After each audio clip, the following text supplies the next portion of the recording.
Hi friends, welcome back to my YouTube channels. ಇವತ್ತಿನ recipe ಬಂದುಬಿಟ್ಟು ವಾಂಗಿಬಾತ್ ಗೊಜ್ಜು ಯಾವ ರೀತಿ ಮಾಡೋದು ಅಂತ ಹೇಳ್ಬಿಟ್ಟು ನಾನು ನಿಮ್ಮ ಜೊತೆ ಶೇರ್ ಮಾಡ್ಕೊಳ್ತಾ ಇದ್ದೀನಿ. ಸೊ ಬೆಳಿಗ್ಗೆ ಬ್ರೇಕ್ಫಾಸ್ಟಿಗೆ ತುಂಬ ಬೇಗ ಆಗುವಂಥ ರೆಸಿಪಿ ಅಂತಲೇ ಹೇಳ್ಬೋದು. ಸೊ ಬನ್ನಿ ಇವಾಗ ಯಾವ ರೀತಿ ಮಾಡೋದು ಅಂತ ನೋಡೋಣ. ಹಾಗೆ ನೀವೇನಾದರೂ ಹೊಸದಾಗಿ ನಮ್ಮ ಚಾನಲ್ ನೋಡ್ತಾ ಇದ್ದರೆ ಸಬ್ಸ್ಕ್ರೈಬ್ ಮಾಡ್ಕೊಂಡು ನೋಡಿ, ವಿಡಿಯೋ ಇಷ್ಟ ಆದರೆ ಲೈಕ್ ಮಾಡಿ. ಸೊ ನಾನಿಲ್ಲಿ ಒಂದು ಬಾಣಲಿನ ಬಿಸಿ ಮಾಡೋಕ್ಕೆ ಇಟ್ಟಿದೆ. ಸೊ ನಾನು ಇದಕ್ಕೆ 1 ಸ್ಪೂನಷ್ಟು ಆಯಿಲ್ನ ಹಾಕೋಬಿಟ್ಟು ಸೊ ಚಿಕ್ಕದಾಗಿ ಕಟ್ ಮಾಡಿ ಇಟ್ಕೊಂಡಿರುವಂಥ ಬದನೆಕಾಯಿನ ಹಾಕೋಬಿಟ್ಟು ಫ್ರೈ ಮಾಡ್ಕೊಳ್ಬೇಕಾಗುತ್ತೆ. ಸೊ ವಾಂಗಿಬಾತ್ ಬದನೆಕಾಯಿ ಬರುತ್ತಲ್ಲ, ಸೊ ಆ ಬದನೆಕಾಯಿನ ಹಾಕೋಬಿಟ್ಟು ಈ ರೀತಿಯಾಗಿ ಫ್ರೈ ಮಾಡ್ಕೊಳ್ಳಿ. ಸೊ ಚಿಕ್ಕದಾಗಿ ಕಟ್ ಮಾಡಿ ಈ ರೀತಿ ಫ್ರೈ ಮಾಡ್ಕೊಳ್ಳೋದ್ರಿಂದ ಬೇಗ ಫ್ರೈ ಆಗುತ್ತೆ.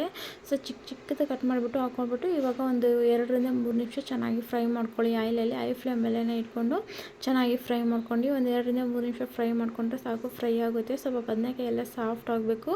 ಸೊ ಅಲ್ಲಿ ತನಕ ಫ್ರೈ ಮಾಡ್ಕೊಳ್ಬೇಕಾಗುತ್ತೆ. ಸೊ ಈ ರೀತಿಯಾಗಿ ನೋಡ್ತಾ ಇದ್ದೀರಲ್ಲ, ಈ ರೀತಿಯಾಗಿ ಕೈ ಆಡಿಸ್ಕೊಂಡು ಚೆನ್ನಾಗಿ ಫ್ರೈ ಮಾಡ್ಕೊಳ್ಳಿ ಬದನೆಕಾಯಿನ.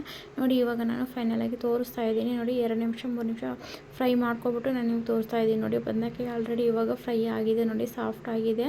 ನೆಕ್ಸ್ಟ್ ಇವಾಗ ನಾವು ಇದನ್ನು ಗ್ಯಾಸನ್ನು ಆಫ್ ಮಾಡ್ಕೊಬಿಟ್ಟು ಒಂದು ಪ್ಲೇಟಲ್ಲಿ ಸೈಡಲ್ಲಿ ಎತ್ತಿಟ್ಕೊಳ್ಳೋಣ. ನೆಕ್ಸ್ಟ್ ನಾನು ಇವಾಗ ಇದೇ ಬಾಣಲಿನ ವಾಶ್ ಮಾಡಿಬಿಟ್ಟು ಇಟ್ಕೊಂಡಿದ್ದೀನಿ ನೋಡಿ. ಸೊ ಇದಕ್ಕೆ ನಾನು ಒಂದು 5 ರಿಂದ 6 ಸ್ಪೂನಷ್ಟು ನಾನು ಆಯಿಲ್ನ ಹಾಕ್ಕೊಳ್ತಾ ಇದ್ದೀನಿ. ಸೊ ಇದಕ್ಕೆ ನಾನು ಸ್ವಲ್ಪ ಸಾಸಿವೆ ಹಾಕ್ಕೊಂಡಿದ್ದೀನಿ, ಮತ್ತು ಒಂದು 2 ಮೀಡಿಯಮ್ ಸೈಜ್ ಈರುಳ್ಳಿನ ಕಟ್ ಮಾಡಿ ಹಾಕ್ಕೊಂಡಿದ್ದೀನಿ, ಮತ್ತು ಒಂದು 4 ರಿಂದ 5 ಹಸಿಮೆಣ್ಸಿನ್ಕಾಯಿನ ಹಾಕ್ಕೊತಾ ಇದ್ದೀನಿ. ಸೊ ಇವಾಗ ಎಲ್ಲನೂ ಚೆನ್ನಾಗಿ ಸ್ವಲ್ಪ ಫ್ರೈ ಮಾಡ್ಕೊಳ್ಬೇಕಾಗುತ್ತೆ. ಸೊ ಈರುಳ್ಳಿ ಬಂದುಬಿಟ್ಟು ಸ್ವಲ್ಪ ಕಲರ್ ಚೇಂಜ್ ಆಗೋವರೆಗೂ ಫ್ರೈ ಮಾಡ್ಕೊಳ್ಬೇಕಾಗುತ್ತೆ. ಈ ರೀತಿಯಾಗಿ ಫ್ರೈ ಮಾಡ್ಕೊಳ್ಳಿ, ಹೈ ಫ್ಲೇಮಲ್ಲೇ ಚೆನ್ನಾಗಿ ಈರುಳ್ಳಿನ ಫ್ರೈ ಮಾಡ್ಕೊಳ್ಳಿ. ಸೊ ಇದಕ್ಕೆ ನಾನು ಇವಾಗ ಸ್ವಲ್ಪ ಹಸಿ ಕರಿಬೇವನ್ನು ಹಾಕೋಬಿಟ್ಟು ಫ್ರೈ ಮಾಡ್ಕೊಳ್ತಾ ಇದ್ದೀನಿ. ಸೊ ಈ ರೀತಿಯಾಗಿ ಎಲ್ಲನೂ ಚೆನ್ನಾಗಿ ಒಂದು ಸಲ ಫ್ರೈ ಮಾಡ್ಕೊಂಡು ಸೊ ಒಂದು 2 ನಿಮಿಷ ಫ್ರೈ ಮಾಡಿಕೊಂಡ್ರೆ ಈರುಳ್ಳಿ ಫ್ರೈ ಆಗುತ್ತೆ. ನೋಡಿ ಇವಾಗ ಕಲರ್ ಚೇಂಜ್ ಆಗಿದೆ, ನೋಡಿ ಅರ್ಧ ಫ್ರೈ ಆಗಿದೆಯಲ್ವ. ಸೊ ಇದಕ್ಕೆ ನಾನು ಇವಾಗ ಒಂದು ಚಿಕ್ಕದು ಒಂದು 3 ಮೀಡಿಯಮ್ ಸೈಜ್ ಒಂದು ಟೊಮೊಟೊನ ಕಟ್ ಮಾಡಿಬಿಟ್ಟು ಹಾಕ್ಕೊಳ್ತಾ ಇದ್ದೀನಿ. ಸೊ ಫುಲ್ ಹಣ್ಣಾಗಿರುವಂಥ ಟೊಮೊಟೊ ಚಿಕ್ಕದಾಗಿ ಕಟ್ ಮಾಡಿಬಿಟ್ಟು ಹಾಕ್ಕೊಂಡಿದ್ದೀನಿ. ಸೊ ಈ ರೀತಿಯಾಗಿ ಚಿಕ್ಕದಾಗಿ ಕಟ್ ಮಾಡಿ ಹಾಕ್ಕೊಳ್ಳೋದ್ರಿಂದ ಬೇಗ ಸಾಫ್ಟ್ ಆಗುತ್ತೆ. ಸೊ ಹಂಗಾಗ್ಬಿಟ್ಟು ನೆಕ್ಸ್ಟ್ ಇದಕ್ಕೆ ನಾನು ಒಂದು ಸ್ವಲ್ಪ ಉಪ್ಪನ್ನು ಹಾಕ್ಕೊಳ್ತಾ ಇದ್ದೀನಿ. ಸೊ ಉಪ್ಪು ಹಾಕ್ಕೊಂಡು ಫ್ರೈ ಮಾಡ್ಕೊಳ್ಳೋದ್ರಿಂದ ಟೊಮೊಟೊ ಬೇಗ ಸಾಫ್ಟ್ ಆಗುತ್ತೆ. ಸೊ ಅದಕ್ಕೋಸ್ಕರ ಸ್ವಲ್ಪ ಉಪ್ಪನ್ನು ಹಾಕ್ಕೊಬಿಟ್ಟು ಈ ರೀತಿಯಾಗಿ ಚೆನ್ನಾಗಿ ಫ್ರೈ ಮಾಡ್ಕೋಬೇಕು. ಸೊ ಫುಲ್ ಟೊಮೊಟೊ ಎಲ್ಲ ಸಾಫ್ಟ್ ಆಗಬೇಕು. ಸೊ ಅಲ್ಲಿ ತನಕ ಫ್ರೈ ಮಾಡ್ಕೊಳ್ಬೇಕು. ಸೊ ನೋಡ್ತಾ ಇದ್ದೀರಲ್ವ, ಈ ರೀತಿಯಾಗಿ ಫ್ರೈ ಮಾಡ್ಕೊಳ್ಳಿ. ಸಾಫ್ಟ್ ಆಗೋವರೆಗೂ ಟೊಮೊಟೊನ ಫ್ರೈ ಮಾಡ್ಕೋಬೇಕು. ಸೊ ಹೈ ಫ್ಲೇಮಲ್ಲಿ ಇಟ್ಕೊಂಡು ನೋಡಿ ಇವಾಗ ಸಾಫ್ಟ್ ಆಗಿದೆ. ನೋಡಿ 1-2 ನಿಮಿಷ ನಾನು ಫ್ರೈ ಮಾಡ್ಕೊಂಡಿದ್ದೀನಿ. ಟೊಮೊಟೊ ಎಲ್ಲ ಸಾಫ್ಟ್ ಆಗಿದೆ. ನೋಡಿ ಈ ರೀತಿಯಾಗಿ ಸಾಫ್ಟ್ ಆಗಬೇಕು ಟೊಮೊಟೊ ಎಲ್ಲ. ನೆಕ್ಸ್ಟ್ ನಾನು ಇದಕ್ಕೆ ಸೊ ನಾವೇನು ಫ್ರೈ ಮಾಡಿ ಇಟ್ಕೊಂಡಿದ್ವಲ್ಲ ಬದನೆಕಾಯಿನ, ಸೊ ಅದನ್ನು ಹಾಕ್ಕೊಳ್ತಾ ಇದ್ದೀನಿ. ಸೊ ಹಾಕ್ಕೊಬಿಟ್ಟು ಚೆನ್ನಾಗಿ ಒಂದು ಸಲ ಮಿಕ್ಸ್ ಮಾಡಿ ಈ ರೀತಿಯಾಗಿ ಸೊ ಒಂದು ಲೋ ಫ್ಲೇಮಲ್ಲಿ ಇಟ್ಕೊಬಿಟ್ಟು ನಾವು ಇವಾಗ 1 ನಿಮಿಷ ಈ ರೀತಿಯಾಗಿ ಫ್ರೈ ಮಾಡ್ಕೊಳ್ಳಿ ಬದನೆಕಾಯಿನ ಹಾಕ್ಬಿಟ್ಟು. ನೆಕ್ಸ್ಟ್ ಇದಕ್ಕೆ ನಾನು ಇವಾಗ ವಾಂಗಿಬಾತ್ ಪೌಡರ್ನ ಹಾಕ್ಕೊಳ್ತಾ ಇದ್ದೀನಿ. ಸೊ ಇದು ಬಂದ್ಬಿಟ್ಟು ರೆಡಿ ಇರೋವಂಥದ್ದು.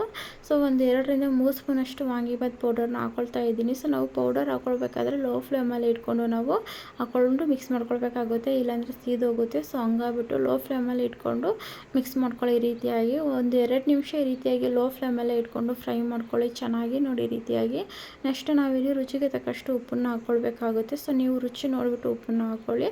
ನೆಕ್ಸ್ಟ್ ಉಪ್ಪು ಹಾಕ್ಕೊಬಿಟ್ಟು ಚೆನ್ನಾಗಿ ಒಂದು ಸಲ ಮಿಕ್ಸ್ ಮಾಡಿಬಿಟ್ಟು ಒಂದು 2 ನಿಮಿಷ ರೀತಿಯಾಗಿ ಲೋ ಫ್ಲೇಮಲ್ಲೇ ನಾವು ಫ್ರೈ ಮಾಡ್ಕೊಳ್ಬೇಕಾಗುತ್ತೆ. ಸೊ ನೋಡ್ತಾ ಇದ್ದೀರಲ್ವ, ಈ ರೀತಿಯಾಗಿ ಲೋ ಫ್ಲೇಮಲ್ಲಿ ಫ್ರೈ ಮಾಡ್ಕೊಳ್ಳಿ. ನೋಡಿ ನಾನು 2 ನಿಮಿಷ ಬಿಟ್ಬಿಟ್ಟು ತೋರಿಸ್ತಾ ಇದ್ದೀನಿ. ನೋಡಿ ಇವಾಗ ಫೈನಲ್ ಆಗಿ ವಾಂಗಿಬಾತ್ ಗೊಜ್ಜು ರೆಡಿ ಆಗಿದೆ. ನೋಡಿ ತುಂಬ ಸಿಂಪಲಾಗಿ ಮಾಡ್ಕೊಳ್ಬೋದು. ಸೊ ನೀವು ಮನೇಲಿ ಒಂದ್ಸಲ ಟ್ರೈ ಮಾಡಿ. ಸೊ ಇವಾಗ ರೆಡಿ ಆಗಿದೆಯಲ್ಲ ವಾಂಗಿಬಾತ್ ಗೊಜ್ಜು, ಇದಕ್ಕೆ ನಾನು ರೆಡಿ ಮಾಡಿ ಇಟ್ಕೊಂಡಿರುವಂಥ ಅನ್ನನ ಹಾಕ್ಕೊಳ್ತಾ ಇದ್ದೀನಿ. ಸೊ ರೀತಿಯಾಗಿ ಅನ್ನನ ಹಾಕ್ಕೊಬಿಟ್ಟು ಚೆನ್ನಾಗಿ ಒಂದ್ಸಲ ಮಿಕ್ಸ್ ಮಾಡ್ಕೊಳ್ಬೇಕಾಗುತ್ತೆ. ಸೊ ನಮಗೆ ಎಷ್ಟು ಬೇಕೋ ಅಷ್ಟು ಅನ್ನ ನೋಡ್ಕೊಬಿಟ್ಟು ಹಾಕ್ಕೊಂಡು ಚೆನ್ನಾಗಿ ಅನ್ನ ಎಲ್ಲ ಗೊಜ್ಜಿಗೆಲ್ಲ ಮಿಕ್ಸ್ ಆಗಬೇಕು. ಸೊ ಅಲ್ಲಿ ತನಕ ಚೆನ್ನಾಗಿ ಒಂದ್ಸಲ ಮಿಕ್ಸ್ ಮಾಡ್ಕೋಬೇಕು. ನೋಡಿ ಫೈನಲಿ ಎಲ್ಲ ಮಿಕ್ಸ್ ಮಾಡಿಬಿಟ್ಟು ತೋರಿಸ್ತಾ ಇದ್ದೀನಿ. ನೋಡಿ ಇಷ್ಟೇ, ತುಂಬ ಸಿಂಪಲಾಗಿ ಮಾಡ್ಕೋಬೋದು ವಾಂಗಿಬಾತು. ಫೈನಲಾಗಿ ಇವಾಗ ವಾಂಗಿಬಾತ್ ರೆಡಿ ಆಗಿದೆ. ಸೊ ಗೊಜ್ಜನ್ನು ಮಾಡಿಬಿಟ್ಟು ಈ ರೀತಿಯಾಗಿ ಅನ್ನಾಗೆ ಮಿಕ್ಸ್ ಮಾಡೋದ್ರಿಂದ ತುಂಬಾ ಚೆನ್ನಾಗಿರುತ್ತೆ. ಸೊ ಕುಕ್ಕರಲ್ಲೂ ಸಮೇತ ಮಾಡ್ತಾರೆ. ಸೊ ಅದು ಒಂಥರ ರೆಸಿಪಿ, ಅದೊಂಥರ ಟೇಸ್ಟ್ ಇರುತ್ತೆ. ಸೊ ಈ ರೀತಿಯಾಗಿ ಒಂದ್ಸಲ ಮನೇಲಿ ಟ್ರೈ ಮಾಡಿ, ತುಂಬ ರುಚಿಯಾಗಿ ಬರುತ್ತೆ. ಸೊ ಹಾಗೆ ರೆಸಿಪಿ ಹೇಗೆ ಬಂದಿದೆ ಅಂತ ಹೇಳ್ಬಿಟ್ಟು ನನಗೆ ಕಮೆಂಟ್ ಬಾಕ್ಸಲ್ಲಿ ಕಮೆಂಟ್ ಮಾಡಿ. ವಿಡಿಯೋ ಇಷ್ಟ ಆದರೆ ಲೈಕ್ ಮಾಡಿ, ಶೇರ್ ಮಾಡಿ, ಕಮೆಂಟ್ ಮಾಡಿ. ಇದೇ ರೀತಿ ನಮಗೆ ಸಪೋರ್ಟ್ ಮಾಡ್ತಾಯಿರಿ.